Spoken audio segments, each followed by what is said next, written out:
Okay, बिस्मिल्लाहिर्रहमानिर्रहीम। Start करते हैं हम फिर।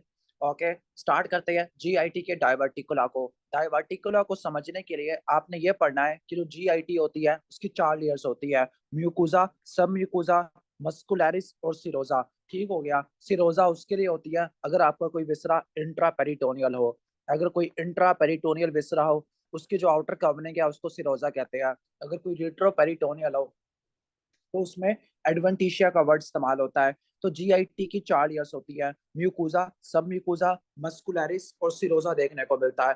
तो डायवर्टिकुला होता क्या है? डायवर्टिकुला ये होता है कि जो जीआईटी की वाल है, जीआईटी की दीवार है, उसमें से ब्लाइंड आउट पाउचिंग होती है। ओके, डायवर्टिकुला में हमेशा क्या होगी? आउट पाउचिंग होगी, आउट पाउचिंग होगी। लेकिन ये जो आउट पाउचिंग होगी एक एंड से ब्लाइंड होती है, इस एंड से ब्लाइंड होगी और दूसरे एंड से ये ल्यूमिन से कंटिन्यूअस होती है। तो डायवर्टिकुला क्या होती है? डायवर्टिकुला असल में जो क्या होती है, जो जीआईटी की वाल होती है उसकी आउट पाउचिंग होती है। उसका एक एंड ब्लाइंड होता है और जो दूसरा एंड होता है वो ल्यूमिन से कम्युनिकेट करता है। तो ये डायवर्टिकुलम होता है। क्लियर? तो डायवर्टिकुलम हमेशा आउट पाउच करता होता है। तो ये हम इसको डायवर्टिकुला कहते होते हैं। अगर मल्टीपल डायवर्टिकुला बन जाए तो उसको डायवर्टिकुलोसिस कहते हैं। और उस डायवर्टिकुला में इन्फ्लेमेशन हो जाए तो उसको डायवर्टिकुलाइटिस कहते हैं। तो diverticulum okay abnormal out pouching को बोलते हैं। डायवर्टिकुलाइट डायवर्टिकुलोसिस मल्टीपल डायवर्टिकुला को बोलते हैं। डायवर्टिकुलाइटिस डायवर्टिकुला की इन्फ्लेमेशन होती है। तो ये डायवर्टिकुलम की डेफिनेशन होती है। जो डायवर्टिकुलम होता है ब्लाइंड पाउच होता है। एक एंड से ये ल्यूमेन से कनेक्टेड होगा, दूसरे एंड से ये ब्लाइंड होता है। नंबर टू, ये जीआईटी की वाल से निकलेगा, जीआईटी की दीवार में से निकलेगा।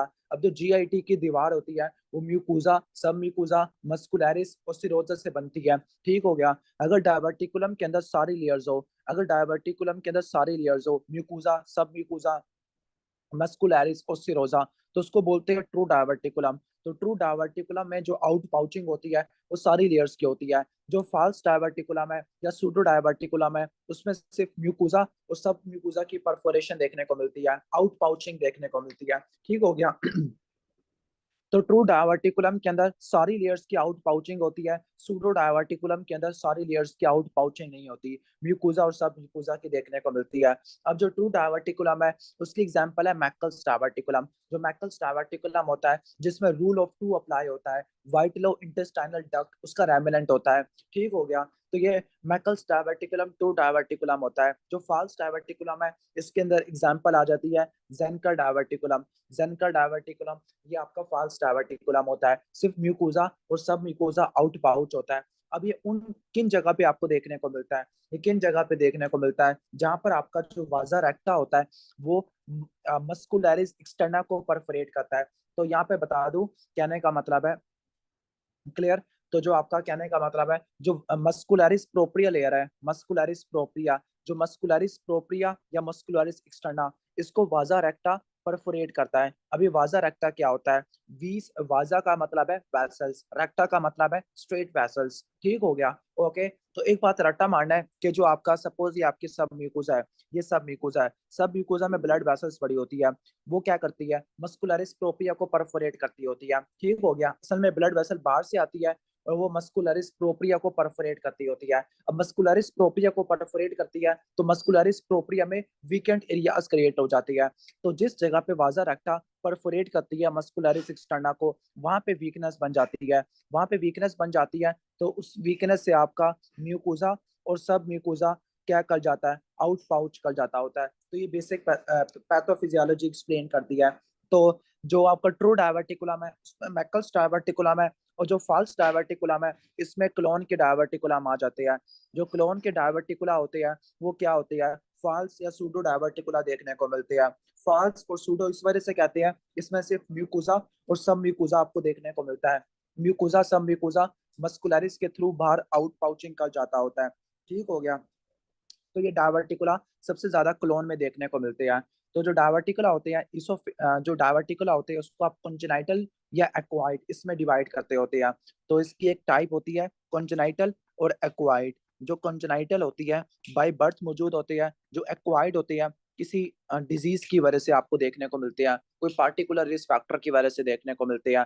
जो कंजेनाइटल डायवर्टिकुलम होता है, जो आप उसमें टिपिकल एग्जांपल कौन सी है, मैकल्स डायवर्टिकुलम की है। और जो एक्वायर्ड डायवर्टिकुलम है उसमें क्लोन के डायवर्टिकुलम आ जाते हैं, क्लोन के डायवर्टिकुलम आ जाते हैं। जो मैकल्स डायवर्टिकुलम होता है ये ट्रू डायवर्टिकुलम होता है। जो क्लोन के डायवर्टिकुला होते हैं या जेनकर डायवर्टिकुला होते हैं ये एक्वायर्ड होते हैं, सूडो या फॉल्स डायवर्टिकुला आपको देखने को मिलते होते हैं। तो ये बेसिक आगे चीज। इसके बाद है डायवर्टिकुलोसिस। अच्छा, क्लोन के जो डायवर्टिकुला होते हैं, ये क्लोन में जो डायवर्टिकुला होते हैं ज्यादातर आपको कहाँ पे देखने को मिलते हैं, ज्यादातर आपको लेफ्ट साइड में देखने को मिलते हैं। लेफ्ट साइड का मतलब है सबसे ज्यादा डायवर्टिकुलम आपको सिग्मोइड क्लोन में देखने को मिलते हैं। रट्टा मार लेना, जो क्लोन में जब भी कोई डिजीज होती है वो ज्यादातर रेक्टो सिग्मोइड एरियाज को इन्वॉल्व करती है, रेक्टम को और सिग्मोइड क्लोन को। फॉर एग्जांपल अगर आपसे पूछे क्लोन में सबसे ज्यादा डायवर्टिकुलम कहाँ पे होते हैं तो आप क्या आंसर दोगे, सिग्मोइड क्लोन। क्लोन में सबसे ज्यादा वॉल्वुलस कहाँ पे होता है, वो सिग्मोइड वॉल्वुलस है। तो सबसे ज्यादा आपको लेफ्ट साइड पे देखने को मिलते होते हैं। ठीक हो गया। ओके, और इसके रिस्क फैक्टर क्या होते हैं, किन लोगों में आपको देखने को मिलते हैं। ये आपको देखने को मिलते हैं लाइक वो बंदे जो फाइबर को कम से कम लेते हैं। ओके, तो इसके रिस्क फैक्टर क्या होते हैं, डायवर्टिकुला के मल्टीपल डायवर्टिकुला होना, बहुत सारे डायवर्टिकुला होना, उसको बोलते हैं हम डायवर्टिकुलोसिस। तो जो डायवर्टिकुला या डायवर्टिकुलोसिस इसके रिस्क फैक्टर क्या होते हैं स्पेसिफिकली क्लोन में। अगर कोई पेशेंट है उसकी डाइट में फाइबर्स कम है, जो फाइबर्स होते हैं ये क्या करते हैं, ये स्टूल के बल्क बनाते हैं और कॉन्स्टिपेशन को कम करते हैं। लेकिन अगर डाइट में फाइबर कम होगा तो उसकी वजह से क्या होगा, कॉन्स्टिपेशन होती है। तो अगर पेशेंट है उसकी डाइट में फाइबर कम होगा, नंबर दूसरा रिस्क फैक्टर है क्रॉनिक कॉन्स्टिपेशन। क्रॉनिक कॉन्स्टिपेशन की वजह से क्या होगा, जब कॉन्स्टिपेशन होती है जो पेशेंट होता है वो ज्यादा स्ट्रेन करता है, ज्यादा जोर लगाएगा, जिसकी वजह से क्या होगा, इंट्राल्यूमिनल प्रेशर बढ़ेगा और जो आप क्या म्यूकोजा और सब म्यूकोजा हर्निएट कर जाएगा, आउट पाउच कर जाएगा। इसके अलावा अगर फैमिली हिस्ट्री हो उसमें आपको देखने को मिलता होता है। और लास्ट में आपका कहने का मतलब है जितनी एज बढ़ेगी उतना डायवर्टिकुलर होने के चांसेस ज्यादा होते हैं, लाइक 60 से अबव आपको देखने को मिलती है। क्लियर, तो ये चीजें आपको देखने को मिलती है। तो ये डायवर्टिकुला होते हैं, जो डायवर्टिकुला होते हैं वो यूजुअली कैसे प्रेजेंट करते होते हैं, जो डायवर्टिकुला होते हैं वो मेनली क्या करवाते होते हैं, ब्लीडिंग करवाते होते हैं या फिर इन्फ्लेमेशन से प्रेजेंट करते हैं। तो हम यहाँ पे पढ़ लेते हैं डायवर्टिकुलोसिस क्या होता है। डायवर्टिकुलोसिस क्या होता है, मल्टीपल फॉल्स डायवर्टिकुला होते हैं, सूडो डायवर्टिकुला होते हैं, सिग्मॉइड एरियाज में देखने को मिलते हैं, 60 से अबव वाले में देखने को मिलते हैं। और कब होगा, सबसे इंपॉर्टेंट जो आपने चीज रट्टा मारनी है वो है कॉन्स्टिपेशन। और कॉन्स्टिपेशन क्यों होती है, अगर डाइट में फाइबर्स कम लोगे, अगर कॉन्स्टिपेशन ज्यादा होगी, पेशेंट ज्यादा जोर लगाएगा, इंट्राल्यूमिनल प्रेशर बढ़ता है, जिसकी वजह से क्या होगा, जो वीकनेस होती है वो क्रिएट हो जाती है दीवार के अंदर, और उस वीकनेस से म्यूकोजा और सब म्यूकोजा आउट पाउच कर जाता है।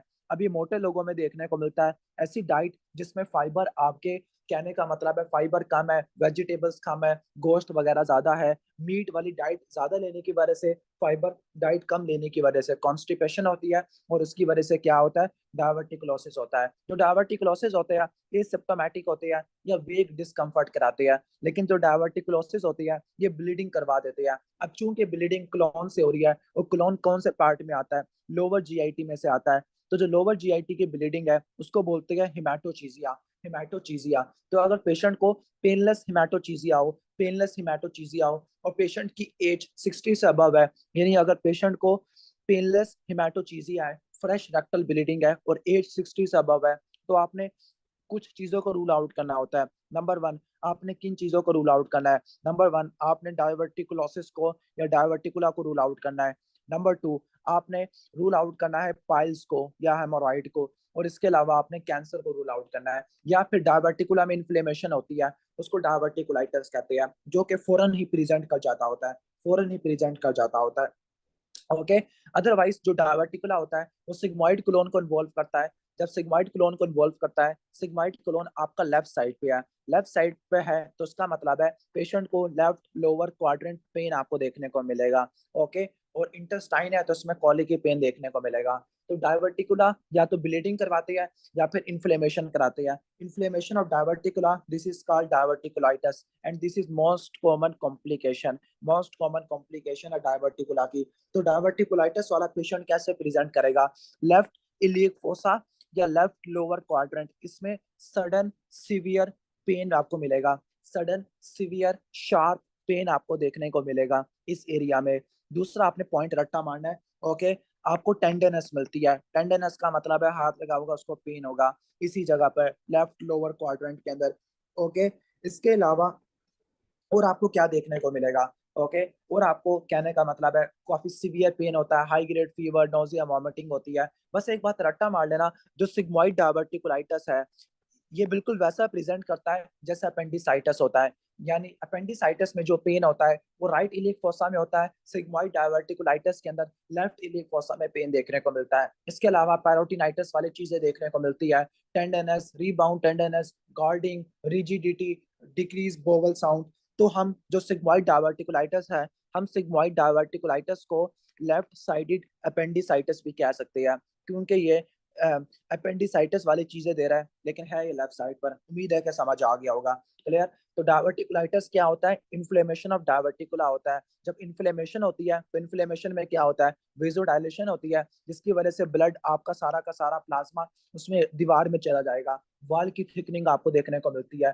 पेशेंट में लेफ्ट लोअर क्वाड्रेंट पेन होता है, फीवर होगा, high grade fever, chills, rigor होगा, ल्यूकोसाइटोसिस आपको देखने को मिलती होती है। अब इसका ट्रीटमेंट क्या है, अगर डायवर्टिकुला अनकॉम्प्लिकेटेड है, अनकॉम्प्लिकेटेड का मतलब है कॉम्प्लिकेशन नहीं हुई, तो आपने इसको सपोर्टिव केयर देनी है। अब जो जीआईटी की सपोर्टिव केयर क्या होगी, सपोर्टिव केयर ये है कि आपने उसको एडमिट करना है हॉस्पिटल में, बेड रेस्ट करवाना है, आईवी लाइन लगानी है, आईवी फ्लूइड देना है, एंटीबायोटिक, एनाल्जेसिक्स, एंटीएमेटिक्स ये सारे दे देने हैं, वाइटल्स को मॉनिटर करना है। यानी आपने सपोर्टिव केयर करनी है अगर अनकॉम्प्लिकेटेड है। लेकिन अगर कॉम्प्लिकेटेड है तो आपने एंटीबायोटिक इस्तेमाल करनी है। अब कॉम्प्लिकेशन कौन कौन सी होती है, नंबर वन क्या होती है, इन्फ्लेमेशन की वजह से डायवर्टिकुला फट गया तो वो पैरोटिनाइटिस करवा देगा, पेरिटोनियम की इन्फ्लेमेशन करा देगा। नंबर टू, रप्चर हो गया तो हैमरेज करवा देगा, ठीक हो गया। इसके अलावा और क्या कॉम्प्लिकेशन हो सकती है, इंटेस्टाइनल ऑब्स्ट्रक्शन हो सकती है। और जब भी पेशेंट को इंटेस्टाइनल ऑब्स्ट्रक्शन होती है, पेशेंट में पेन, वॉमिटिंग, एब्डोमिनल डिस्टेंशन और कॉन्स्टिपेशन ये चीजें देखने को मिलती है। और चौथी चीज आपको देखने को मिलती है वो है फिस्टुला, ठीक हो गया, फिस्टुला बन जाएगा। अब ये जो फिस्टुला है ये ब्लेडर के साथ हो सकता है या वजाइना के साथ हो सकता है। जो फिस्टुला होता है इसको हम दो में डिवाइड करते हैं। पहला फिस्टुला होगा वेजिको कोलिक फिस्टुला, यानी ब्लेडर के साथ है, और दूसरा विजाइनो कोलिक फिस्टुला, ठीक हो गया। तो ये फिस्टुला आपको देखने को मिलते हैं, तो ये कॉम्प्लिकेशन आ जाती है। तो कॉम्प्लिकेशन क्या होती है, इन्फ्लेमेशन की वजह से पस की जमा, पस की कलेक्शन हो गई है, collection of pus in a specific place, localized area पे पस का जमा होना, उसको बोलते हैं एब्सेस। नंबर टू, फिस्टुला बन जाएगा। फिस्टुला किसके साथ बन सकता है, ब्लेडर के साथ या फिर विजाइना के साथ। ब्लेडर के साथ बनेगा तो कोलोवेजाइकल फिस्टुला कहते हैं। जब कोलोवेजाइकल फिस्टुला होगा तो यूरिन में क्या आना शुरू हो जाएगी, एयर आना शुरू हो जाएगी। ये एयर इंटेस्टाइन की थी, ये यूरिन में आना शुरू हो जाएगी। इसके अलावा जो फीसिस है वो भी कहाँ पे आना शुरू हो जाएंगे, यूरिन के अंदर आ जाएंगे, जिसकी वजह से पेशेंट को यूटीआई हो जाएगा, क्लियर, ठीक हो गया। इसके अलावा इंटेस्टाइनल ऑब्स्ट्रक्शन हो सकती है, क्यों होगी, इन्फ्लेमेशन होती है, इन्फ्लेमेशन की वजह से जो दीवार थी उसकी थिकनिंग थी, जिसकी वजह से स्टीनोसिस हो जाएगा। और जब भी पेशेंट को इंटेस्टाइनल ऑब्स्ट्रक्शन होती है, पेशेंट को pain, okay, vomiting, abdominal distension और कॉन्स्टिपेशन ये चीजें आपको देखने को मिलती है। और लास्ट में आपका परफोरेशन है, परफोरेशन हो सकता है, फट सकता है, अगर ये फट गया तो ये सारे कंटेंट पेरिटोनियल कैविटी में जाएंगे, पैरोटिनाइटिस होगा। इसके अलावा ब्लीडिंग भी हो सकती है लेकिन वो रेयर होती है, ओके। इन्फ्लेमेशन की वजह से यूजुअली ब्लीडिंग कम होती है, ठीक हो गया। तो ये आपका बेसिक कॉन्सेप्ट आ जाएगा, उम्मीद है कि समझ आ गया होगा। इसके बाद नेक्स्ट हमारा कॉन्सेप्ट है वो है जेनकर डायवर्टिकुलम। जो जेनकर डायवर्टिकुलम होता है ये आपका फायरिंग्स का डायवर्टिकुलम होता है, फायरिंग्स का डायवर्टिकुलम होता है। कहते हैं कि जो आपका जो फायरिंग्स होता है, फायरिंग्स ने किसके साथ कनेक्शन बनाना है, फायरिंग्स ने खत्म होना है इसोफेगस के अंदर। तो जो फायरिंग्स के जो डिस्टल पार्ट होते हैं वहां पे दो मसल होते हैं, क्रिकोफरेंजियस और थायरोफरेंजियस। दो मसल कौन कौन से हैं फायरिंग्स के, क्रिकोफरेंजियस और थायरोफ्रेंजियस। इन दोनों के दरमियान में क्या होती है, इन दोनों के दरमियान में वीक एरियाज होते हैं, उसमें आपको हर्निएशन देखने को मिलती है। तो जो जेनकर डायवर्टिकुलम है, जेनकर डायवर्टिकुलम है, जेनकर डायवर्टिकुलम को हम क्या बोलते हैं, फेरेंजियल पाउच भी कहते हैं, क्लियर क्लियर, फेरेंजियल पाउच भी कहते हैं, क्योंकि इसके अंदर एक एक्स्ट्रा पाउच क्रिएट हो जाता है, लाइक ये वाला पाउच क्रिएट हो जाएगा, तो उसको फेरेंजियल पाउच भी कहते हैं, या इसको फेरेंजो इसोफेजियल डायवर्टिकुलम भी कहते हैं। लेकिन ये फॉल्स डायवर्टिकुलम होता है, फाल्स का मतलब है कि म्यूकोजा सिर्फ म्यूकोजा या सब म्यूकोजा आउट पाउच करता है, बाकी लेयर्स नहीं करती होती। ठीक हो गया। अब इसकी बेसिक पैथोफिजियोलॉजी क्या है? This is the most common oesophageal diverticulum. तो अगर आपसे सवाल पूछे मोस्ट कॉमन इसोफेजियल डायवर्टिकुलम, खास तौर पर अपर इसोफेजियल डायवर्टिकुलम कौन सा है, तो वो आपका ज़ेनकर डायवर्टिकुलम होता है। ज़ेनकर डायवर्टिकुलम होता है। क्लियर। अब होगा क्या, होगा ये कि जो आपका फेनिस का जो डिस्टल पार्ट होता है जिसने इसोफेगस से जंक्शन बनाना है, उसको बोलते हैं इंफीरियर फेरेंजियल कॉन्स्ट्रक्टर। इंफीरियर जो कॉन्स्ट्रक्टर मसल होता है उसके दो पार्ट होते हैं, थायरोफेरेंजियस और क्रिकोफेरेंजियस। इसके दरमियान में एक वीक एरिया होता है, इस वीक एरिया को बोलते हैं किलियंस ट्राइंगल या किलियंस डीहिसेंस। इसको क्या बोलते हैं? किलियंस ट्राइंगल या Killian's dehiscence. Okay, let me show you in this diagram. तो ये आपका कहने का मतलब है, ये फेरिंग्स के दो मसल है, क्रिकोफेरेंजियस और थायरोफेरेंजियस। ये इंफीरियर कॉन्स्ट्रक्टर का पार्ट होते हैं, इंफीरियर कॉन्स्ट्रक्टर का पार्ट होते हैं। ठीक हो गया। और इन दोनों के दरमियान में आपको एक वीक एरिया देखने को मिलता है, इस वीक एरिया को बोलते हैं किलियंस ट्रायंगल। ठीक हो गया। अगर इसोफेगस की डिसमोटिलिटी हो गया है, मतलब इसोफेगस की मोटिलिटी कंट्रोल नहीं हो रही, ज्यादा मोटिलिटी हो गया, इसोफेगस में डिसमोटिलिटी हो गया, तो जो म्यूकोजा होता है वो हर्निएट कर जाता है थायरोफ्रेंजियस और क्रिकोफ्रेंजियस के दरमियान में। अब पेशेंट कैसे प्रेजेंट करता है? नंबर वन, पेशेंट को डिसफेजिया होता है। ओके, तो यहाँ पे आप देखो ये पूरा डायवर्टिकुलम बन गया है, ये आपका पूरा का पूरा म्यूकोजा हर्निएट कर गया है, और इस म्यूकोजा के अंदर क्या भरी हुई है? फूड भरी हुई है। लेकिन जो फूड होती है वो गल सड़ जाती है, रोटन फूड होती है। जब फूड गल सड़ जाएगी तो आपको गंदी स्मेल मिलेगी उसके सांस से। दिस इज कॉल्ड हैलिटोसिस या बैड ब्रेथ। उसकी सांस में से गंदी बदबू आएगी। ओके, तो पेशेंट को नंबर वन डिस्फेजिया होगा, इनके डायवर्टिकुलम कंप्रेस करेगा इसोफेगस को। ऑब्स्ट्रक्शन हो सकती है जिसकी वजह से वॉमिटिंग होती है, और ऑब्स्ट्रक्शन की वजह से रीगर्जिटेशन होती है, जो कुछ इसने खाया होता है वो रात को सारा निकल जाता होता है। गर्गलिंग साउंड प्रोड्यूस होती है। ओके, गर्गलिंग साउंड प्रोड्यूस होती है। या फिर बंदा क्या कर सकता है, उसको एस्पायर कर सकता है। एस्पिरेशन की वजह से क्या होगा? एस्पिरेशन की वजह से आपका जो कंटेंट है वो एयरवे में चला जाएगा, कफ वगैरह करा देगा। और पेशेंट को क्या होती है? फूल ब्रेथ होती है। ओके, बैड ब्रेथ होती है, इसको बोलते हैं हैलिटोसिस। हैलिटोसिस कहते होते हैं। और उसके अलावा पेशेंट को क्या होगा? पेशेंट को नेक में मैस होगा। तो इसमें मेन प्रेजेंटिंग कंप्लेन क्या होगी? डिस्फेजिया होगा, नॉकटर्नल रिगर्जिटेशन होगी, मैस होगा नेक में, हेलिटोसिस देखने को मिलेगा। क्लियर। तो ये चीजें बता दी है। मोस्ट कॉमन होता है ओल्डर मेल्स में, 60 से अबव वाले में देखने को मिलता होता है। अब इसमें जो इन्वेस्टिगेशन और चॉइस होती है वो आपने क्या करवानी है? जो इन्वेस्टिगेशन और चॉइस होती है वो बेरियम स्वेलो है। याद करना, जो बेरियम स्वेलो होता है ये आप इसोफेगस के और फेरिंग्स के डायवर्टिकुलम उसको देखने के लिए करते हैं। लेकिन आपने एंडोस्कोपी नहीं करना, क्योंकि ये पाउच को परफोरेट कर देगा। और इसका ट्रीटमेंट क्या होता है? ट्रीटमेंट सर्जरी होता है। सर्जरी में आपने क्या करना है? आपने मायोटोमी करनी है, मसल को काटना है, और फिर आपने मसल को काटने के बाद इस पाउच को रिसेट कर देना है, इस पाउच को काट देना है। ठीक हो गया। क्लियर। तो ये इसका ट्रीटमेंट आ जाएगा। इसके बाद हमारा नेक्स्ट है मैकल्स डायवर्टिकुलम। मैकल्स डायवर्टिकुलम ट्रू डायवर्टिकुलम होता है, और ये बच्चों में देखने को मिलता है। ट्रू डायवर्टिकुलम होता है, ये आपको बच्चों में देखने को मिलता है। और इसमें एक रूल अप्लाई होगा, रूल ऑफ टूस। ओके, तो इसमें कौन सा रूल अप्लाई होता है? रूल ऑफ टू अप्लाई होता है। तो जो मैकल्स डायवर्टिकुलम है, ये ट्रू डायवर्टिकुलम होता है, कॉन्जेनाइटल डायवर्टिकुलम होता है। क्लियर।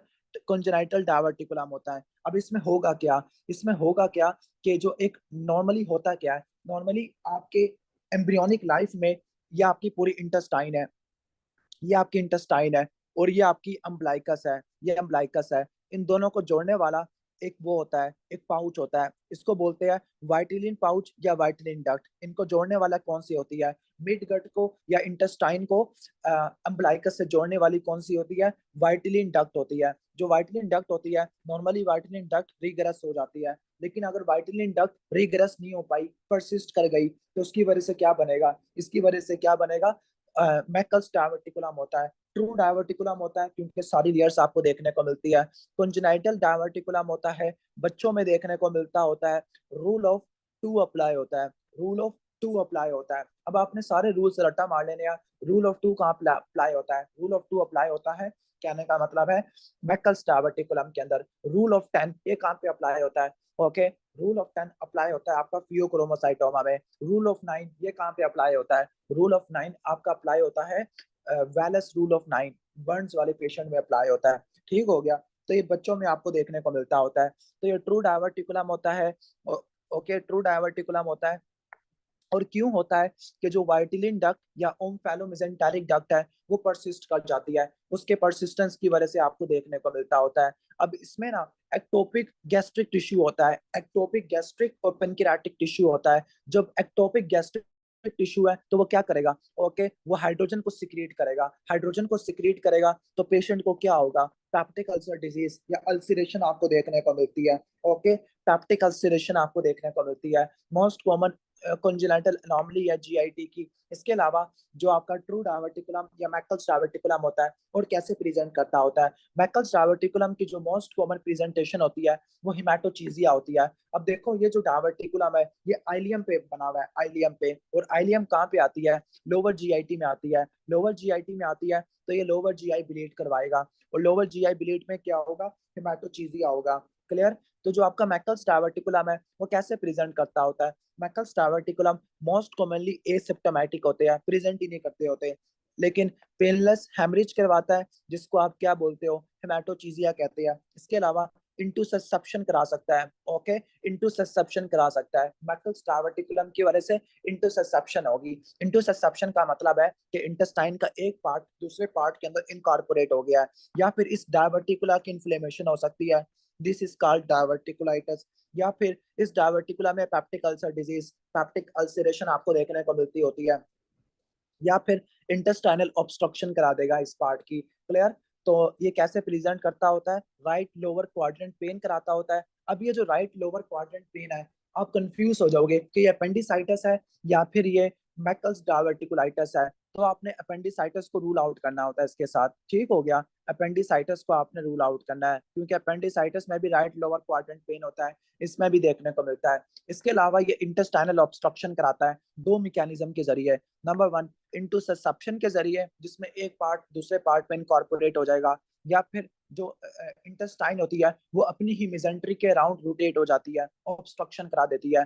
और जो ऑब्स्ट्रक्शन होती है वो टर्मिनल आइलियम के पास देखने को मिलती है। रट्टा मार लेना, टर्मिनल आइलियम के कौन कौन से डिजीज होते हैं। टर्मिनल आइलियम के एक तो ये मैकल्स डायवर्टिकुलाइटिस है, मैकल्स डायवर्टिकुलम है। इसके अलावा टाइफाइड होता है, ये भी टर्मिनल आइलियम को इन्वॉल्व करता है। टीबी होता है और क्रॉन्स डिजीज होती है, ये सारे टर्मिनल आइलियम को इन्वॉल्व करते हैं। क्लियर। अब इसमें आप एक स्कैन कराते हैं, वो है मैकल स्कैन, जिसको आप पर टेक्निक टेक्नीशियम पर टेक्निक स्कैन भी कहते हैं, या मैकल स्कैन कराते हैं। मैकल स्कैन ये क्या पिकअप करेगा, ये हीटरोटॉपिक गैस्ट्रिक म्यूकोजा को डिटेक्ट करेगा। अब इसके अंदर गैस्ट्रिक म्यूकोजा है, इस डायवर्टिकुलम के अंदर गैस्ट्रिक टिश्यू होता है। एक गैस्ट्रिक टिश्यू आपका स्टोमक के अंदर होता है, दूसरा हम इसमें देखते होते हैं मैकल्स डायवर्टिकुलम में। तो जो मैकल स्कैन होता है वो हीटरोटॉपिक गैस्ट्रिक म्यूकोजा को डिटेक्ट करता है। हीटरोटॉपिक का मतलब है एक्टोपिक, अपनी जगह से कहीं और चला गया है। ठीक हो गया। और इसका ट्रीटमेंट ऑफ चॉइस क्या होगा, ट्रीटमेंट ऑफ चॉइस क्या होगा, मैकल्स डायवर्टिकुलम को निकाल दो, दिस इज कॉल्ड मैकल्स डायवर्टिकुलेक्टमी, मैकल्स डायवर्टिकुलेक्टमी कर दो। क्लियर।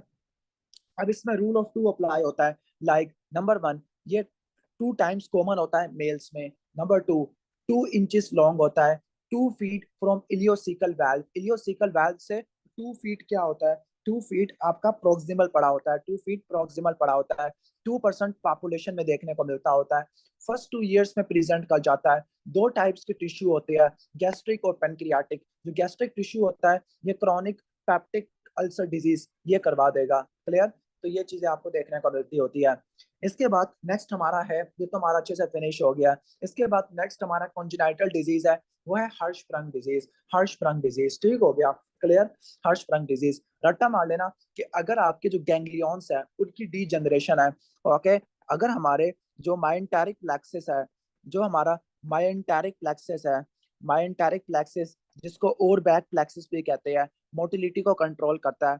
अगर उसके गैंग्लिया की डी जनरेशन है, अगर ये गैंग्लिया की डी जनरेशन ये अगर ईसोफेगस में है तो ये क्या करवाती है, एक लेजिया कार्डिया कराती है। एक लेजिया कार्डिया जिसके अंदर डिस्फेजिया लिक्विड्स के लिए ज्यादा था, प्रोग्रेसिव था। लेकिन अगर ये डी जनरेशन कोलोन में है, खासतौर पर रेक्टोसिग्मोइड में है, तो ये क्या करवाती है, हर्षप्रंग डिजीज कराती है। ओके। और हर्षप्रंग डिजीज में कौन सी वॉमिटिंग होती है, बिलस वॉमिटिंग आपको देखने को मिलती है, इंटेस्टाइनल ऑब्स्ट्रक्शन देखने को मिलती है। तो हम स्टार्ट करने वाले हैं हर्षप्रंग डिजीज को। ओके, हर्षप्रंग डिजीज को।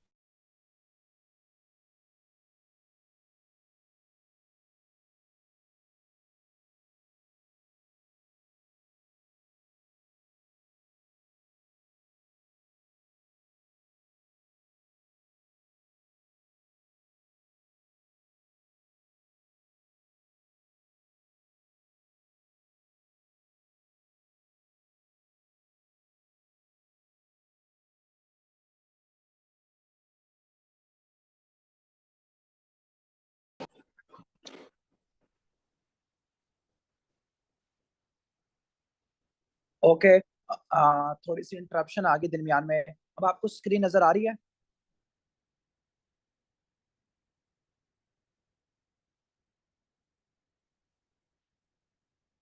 ओके, ठीक हो गया। तो इंटरप्शन आ गई थी। तो हम स्टार्ट करते हैं। हम हर्षप्रंग डिजीज को कवर कर रहे थे। तो जो हर्षप्रंग डिजीज होता है, हर्षप्रंग डिजीज में क्या होता है, जो गैंग्लिया होते हैं माइंटारिक प्लेक्सिस के, वो कोलोन के अंदर नहीं हो पाते। यानी जो एंटारिक नर्वस सिस्टम है वो डेफिशिएंट हो जाता है कोलोन के अंदर। जब एंटारिक नर्वस सिस्टम जिस पार्ट में डेफिशिएंट होता है वो पार्ट कोलैप्स कर जाएगा। इससे जो प्रोक्सिमल पार्ट है उसकी डायलिटेशन देखने को मिलती होती है। क्लियर? ठीक हो गया। तो इसको बोलते हैं हम हर्षप्रंग डिजीज। होता है इंटेस्टाइनल ऑब्स्ट्रक्शन करा देता है। ठीक हो गया। तो हर्षप्रंग डिजीज को हम क्या बोलते हैं? हर्षप्रंग डिजीज को हम कॉन्जेनाइटल कॉन्जेनाइटल ए गैंग्लियोनिक मेगाक्लोन कहते हैं।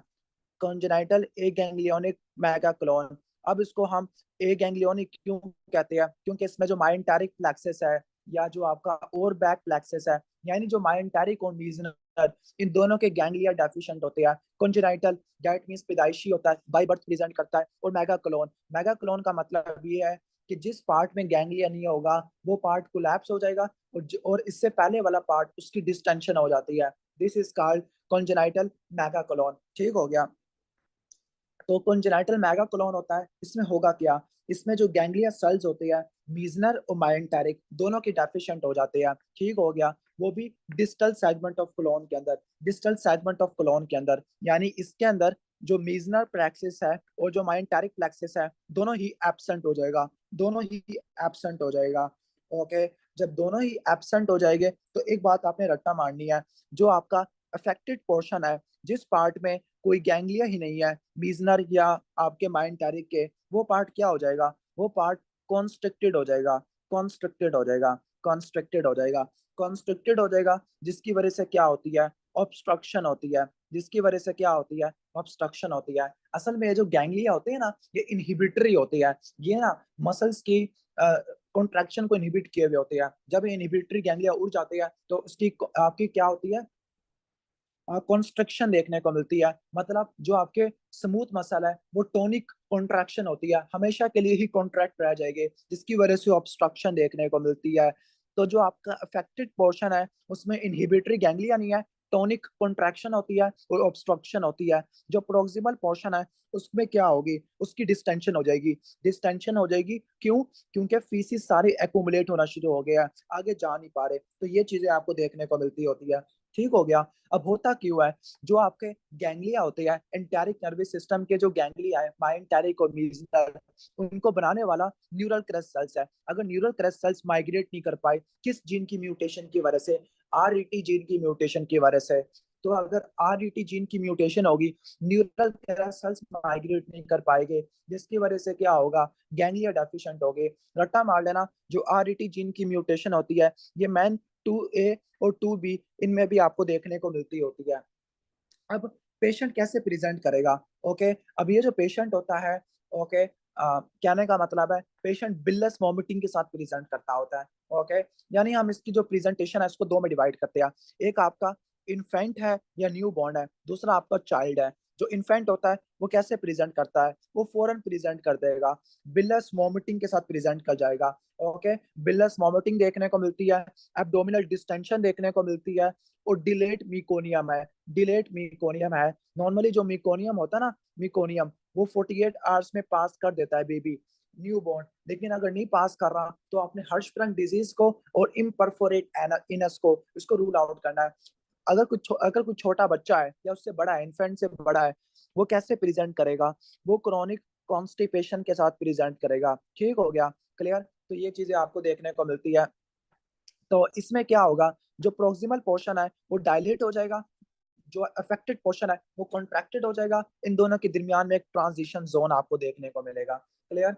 अब इस जो होता है ना ये वाला डिजीज, ये डाउन सिंड्रोम से एसोसिएटेड होता है। अब मैंने पहले बता दिया था कि डाउन सिंड्रोम के जीआईटी पे क्या क्या इफेक्ट देखने को मिलते हैं, लाइक ट्रैकोएसोफेगल फिस्टुला, डूडिनल डूडिनल एट्रेजिया, और इसके अलावा हर्शस्प्रंग डिजीज। यानी अगर डाउन सिंड्रोम है उसमें जीआईटी में tracheoesophageal fistula with esophageal atresia, duodenal atresia और हर्शस्प्रंग डिजीज, ये डिजीज आपको देखने को मिलते होते हैं। इसके अलावा एक साइन देखने को मिलेगा, वह स्क्विड साइन। स्क्विड साइन में क्या होगा, ओके, जब हम डिजिटल रेक्टल एग्जामिनेशन करते हैं, डीआरई करते हैं, डीआरई से रेक्टम को कंप्रेस करते हैं, तो जो फीसिस है वो अचानक ही एक्सपल्शन के साथ बाहर निकलते हैं। Explosive expulsion of faeces, this is called squid sign. तो ये डीआरई में देखने को मिलता है। इन्वेस्टिगेशन और चॉइस क्या होगी, ओके, रेक्टल बायोप्सी होगी जिसके अंदर गैंग्लिया सेल ही नहीं मिलेंगे। ट्रीटमेंट क्या है, रिसेक्शन कर देना। और कौन सी जीन की म्यूटेशन होती है, आरईटी जीन की म्यूटेशन होती है, रेट जीन की म्यूटेशन आपको देखने को मिलती है।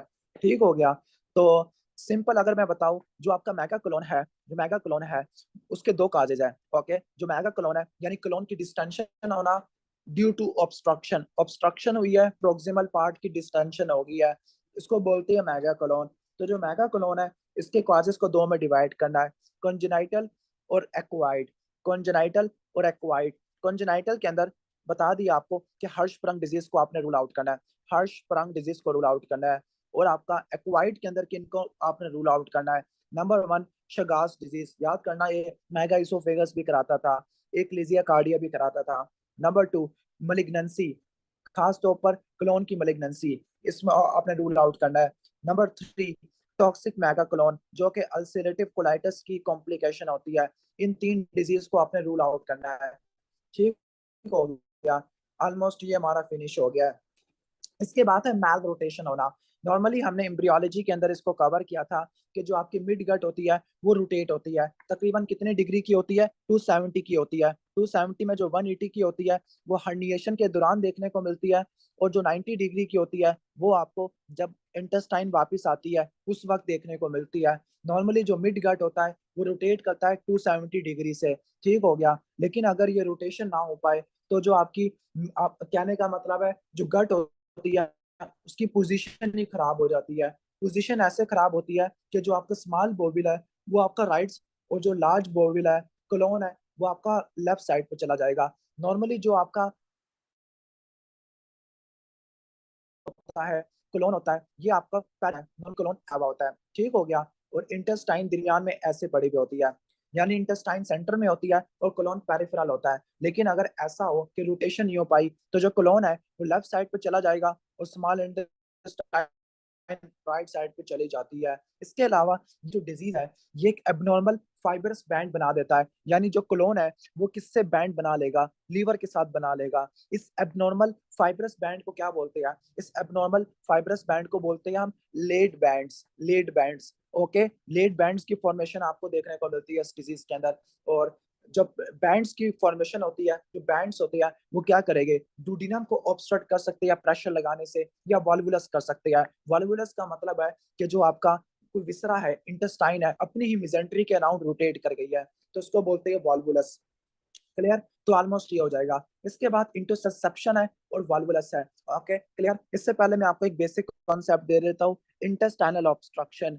इंटेस्टाइनल ऑब्स्ट्रक्शन का मतलब है कि इंटेस्टाइन का ल्यूमेन बंद हो गया है, ओके, कंटेंट आगे नहीं जा पा रहे। और जब भी पेशेंट को इंटेस्टाइनल ऑब्स्ट्रक्शन होता है उसमें आपको पेन, वॉमिटिंग, डिस्टेंशन और कॉन्स्टिपेशन, ये चार कार्डिनल फीचर देखने को मिलते हैं। ठीक हो गया? अब जो इंटेस्टाइनल ऑब्स्ट्रक्शन है इसको हम दो में डिवाइड कर देते हैं। ओके, दो में डिवाइड कर देते हैं। सबसे पहला आपका आ जाएगा मैकेनिकल। मैकेनिकल का मतलब है कि कोई फोर्स आई है जिसने कंप्रेस किया है। और दूसरा फंक्शनल है। फंक्शनल का मतलब है कि आपके जो स्मूथ मसल है उसकी मोटिलिटी खत्म हो गई है। मैकेनिकल काजेस में आपने किन किन को रूल आउट करना है? Mechanical causes of intestinal obstruction, hernia की वजह से होता है, इंटुससेप्शन की वजह से होता है, ओके, वॉल्वुलस की वजह से होता है, एडहियंस की वजह से होता है। इसके अलावा गाल स्टोन्स की वजह से होता है, जिसको गाल स्टोन आइलियस कहते हैं। जो फंक्शनल वाला होता है वो स्मूथ मसल के पैरालिसिस की वजह से होता है, लाइक पैरालिटिक आइलियस। और पैरालिटिक आइलियस कब होता है? हाइपोकलीमिया में। ठीक हो गया, तो ये इंटेस्टाइनल ऑब्स्ट्रक्शन का मैंने बता दिया है। अब पढ़ते हैं इंटुससेप्शन। इंटुससेप्शन का मतलब क्या होता है? इंटुससेप्शन का मतलब है कि जो इंटेस्टाइन का एक पार्ट है वो दूसरे पार्ट के अंदर घुस गया है, टीलोस्कोप हो गया है, इन्वेजिनेट कर गया है। Telescoping of a proximal segment into a distal, जो प्रोक्सिमल सेगमेंट है वो डिस्टल सेगमेंट में इनकॉर्पोरेट हो गया है, मोस्ट कॉमनली इलियोसिकल जंक्शन पर। यानी इलियोसिकल जंक्शन का मतलब है कि जो आइलियम है वो किसके अंदर घुस गया है? असेंडिंग क्लोन के अंदर चला गया है। This is called interception. और ये most common cause of obstruction है अंडर 24 मंथ्स, यानी 2 साल से नीचे वाला बेबी है तो इसमें जो ऑब्स्ट्रक्शन होती है वो इंटरसेप्शन की वजह से देखने को मिलती है। ठीक हो गया। अब जो इंटरसेप्शन है, अब इंटरसेप्शन में देखो, ये आपका कहने का मतलब है ये प्रोक्सिमल पार्ट है और ये डिस्टल पार्ट है। जो प्रोक्सिमल पार्ट होता है वो डिस्टल पार्ट के अंदर टीलोस्कोप कर गया है।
ओके, तो अब आपको स्क्रीन नजर आ रही है?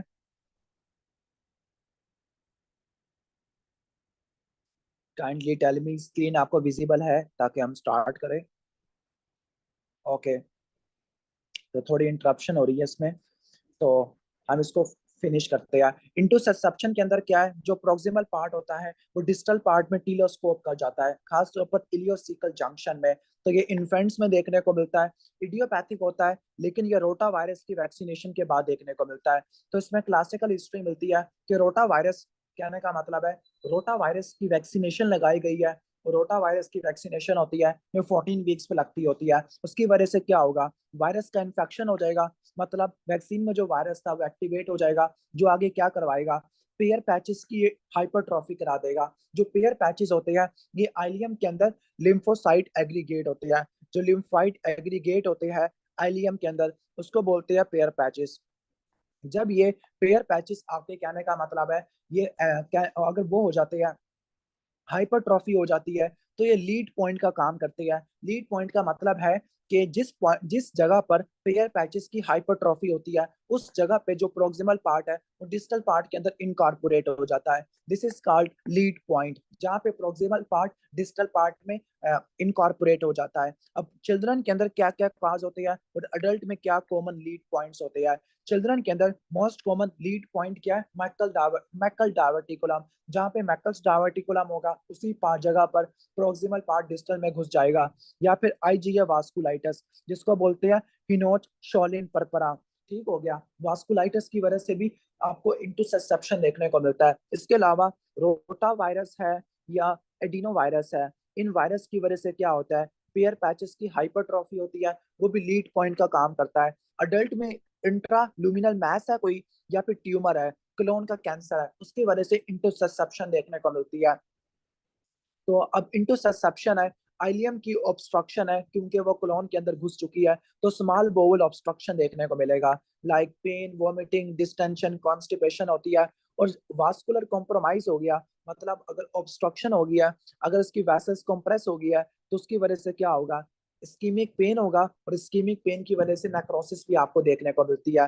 तो अगर वेसल्स कंप्रेस होती है, ऑब्स्ट्रक्शन होती है, उसकी वजह से पेन होता है, वॉमिटिंग होती है, और जब वेसल्स कंप्रेस होती है तो उसकी वजह से इस्कीमिया होगा, नेक्रोसिस होगा, और नेक्रोसिस की वजह से ब्लडी कुरेंट जेली स्टूल होते हैं। कुरेंट जेली स्टूल का मतलब क्या है, स्टूल के अंदर म्यूकस भरा पड़ा है, ठीक हो गया। ओके, तो एक चीज रट्टा मार लेनी है, जो कुरेंट जेली, कुरेंट जेली का मतलब है कि इसमें म्यूकोइड टिश्यू ज्यादा है।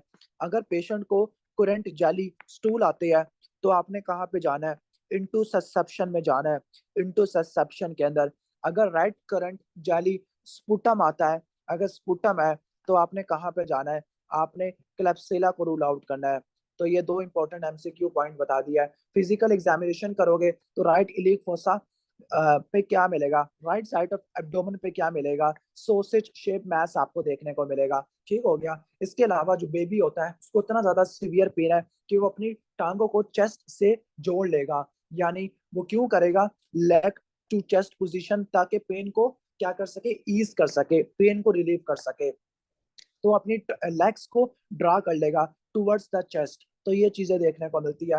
अल्ट्रासाउंड जो CT scan investigation of choice क्या है, अल्ट्रासाउंड है, उसके अंदर टारगेट साइन मिलता है। ये टारगेट साइन है, पूरा का पूरा टारगेट साइन है, जिसके अंदर ये दो आपको नजर आ रहे हैं। टारगेट साइन का मतलब है कि एक पार्ट दूसरे पार्ट में इनकॉर्पोरेट हो गया। This is into susception.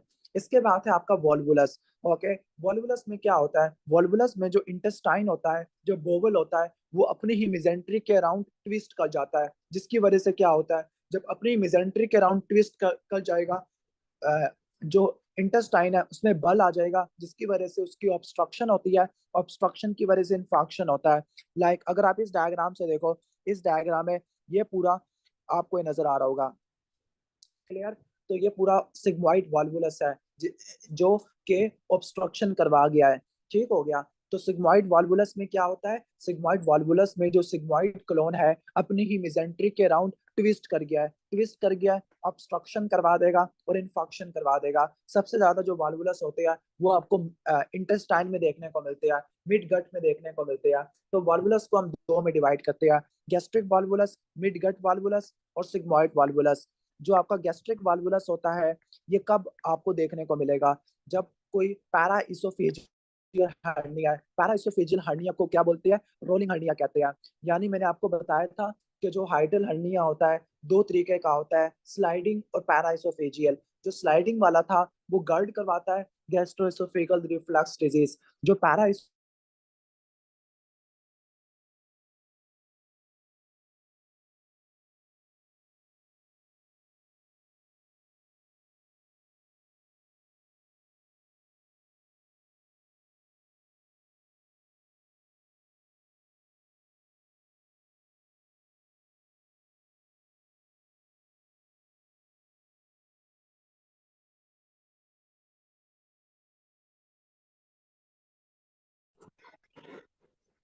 Okay, तो अगेन कोई इश्यू आ गया था, लेट्स कंटिन्यू।